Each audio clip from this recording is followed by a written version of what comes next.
Assalamualaikum warahmatullahi wabarakatuh. Selamat pagi, siang, sore. Yang saya hormati, Bapak Dr. Rusmanto selaku dosen pengampu mata kuliah pengantar bisnis digital. Perkenalkan, saya Adzan Arsenal Putra Fikra dengan NIM 0110325037. Pada kesempatan kali ini, saya akan mempresentasikan hasil laporan perancangan transformasi digital UMKM untuk tugas ujian akhir semester dengan mengambil studi kasus pada Tobii PlayStation. Presentasi ini akan berfokus pada pendekatan manajemen perubahan dan perancangan perwarupa. Kita masuk ke bagian pendahuluan. Saat ini, operasional Tobii PlayStation dibayangi oleh resiko sukses trap atau jebakan kesuksesan. Pengelola merasa nyaman dengan cara lama yang serba manual, sehingga rentan mengabaikan dinamika pasar digital yang semakin cepat. Dari hasil identifikasi, setidaknya ada 3 akar masalah utama di UMKM ini. Pertama, inefisiensi pencatatan manual. Semua sirkulasi sewa masih ditulis di buku, sehingga sangat rentan terhadap human error dan hilangnya data transaksi. Kedua, adanya celah kebocoran finansial. Karena rekapitulasi harian hanya mengandalkan kalkulator dan tidak terekam di sistem. Ketiga, kepastian layanan di mana pelanggan harus datang fisik untuk mengantri, siapa tahu ada kesediaan room yang kosong secara real time. Untuk memutus rantai masalah ini, transformasi digital adalah jalan keluar mutlak. Namun, karena ini merubah kebiasaan kerja lama, kami menyadari bahwa teknologi tidak akan berjalan tanpa kesiapan mental SDM-nya. Oleh karena itu, kami menerapkan pendekatan manajemen perubahan menggunakan model Prosci Adkar guna membimbing para operator kasir agar siap dan beralih ke sistem digital tanpa adanya resistensi. Selanjutnya, pada tahap analisis kebutuhan pelanggan, saya memfokuskan perancangan pada segmen utama Tobii PlayStation, yaitu kalangan pelajar dan mahasiswa atau Gen Z. Karakteristik pelanggan Gen Z ini memiliki literasi digital yang cukup tinggi, menuntut kepraktisan, dan sangat menghargai kecepatan informasi.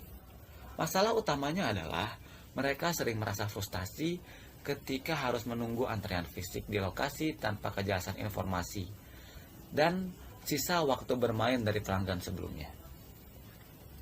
Oleh karena itu, value proposition atau nilai tambah yang kami tawarkan adalah mengubah sistem interaksi yang tadinya pasif menjadi jejaring digital yang dinamis. Solusi utamanya adalah membangun sebuah portal pelanggan interaktif yang memberikan transparansi data real time. Dengan portal ini, pelanggan bisa langsung mengecek ketersediaan room tanpa harus datang ke lokasi, sehingga waktu tunggu dapat dipangkas secara drastis.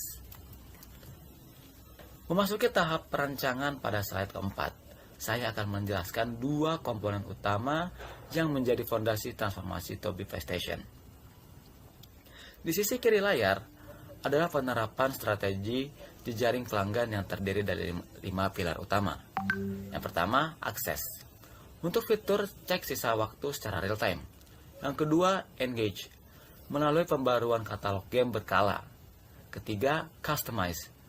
Ini berguna untuk memberikan rekomendasi game secara personal. Yang keempat, ada connect, guna membangun komunitas sosial antara player. Serta yang kelima adalah collaborate, yang melibatkan pelanggan dalam perbaikan layanan melalui sistem rating. Kedua, seluruh strategi tersebut diwujudkan ke dalam sebuah minimum viable product. Seperti yang terlihat pada gambar di sisi kanan, Purwarupa interaktif ini mengintegrasikan portal pelanggan untuk sisi eksternal dengan dashboard kasir digital untuk sisi internal. Tujuan utama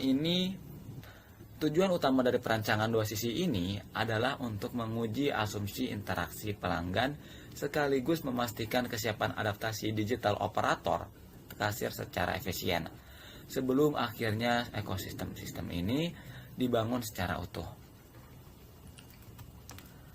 Memasuki slide kelima. Pada tahap ini saya akan membahas terkait evaluasi. Saya akan melakukan penilaian terhadap hasil rancangan ini melalui 3 fase utama.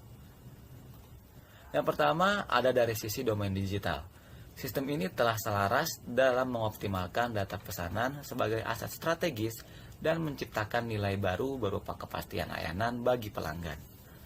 Kedua, melalui Digital Maturity Assessment, penerapan perwarupa ini ditargetkan mampu menaikkan level kematangan digital Tobii PlayStation dari level 2 atau inform menjadi level 3 atau practicing, di mana teknologi mulai terintegrasi penuh dalam operasional harian.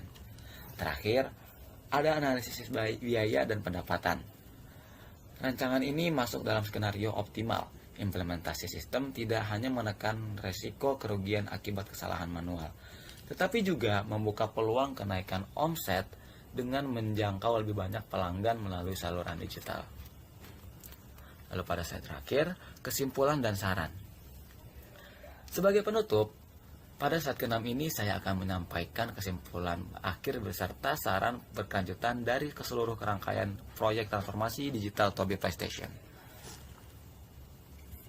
Kesimpulan utamanya, agenda transformasi digital ini merupakan langkah mendesak di tahun 2026 untuk memutus rantai operasional konvensional melalui kerangka kerja ADKAR.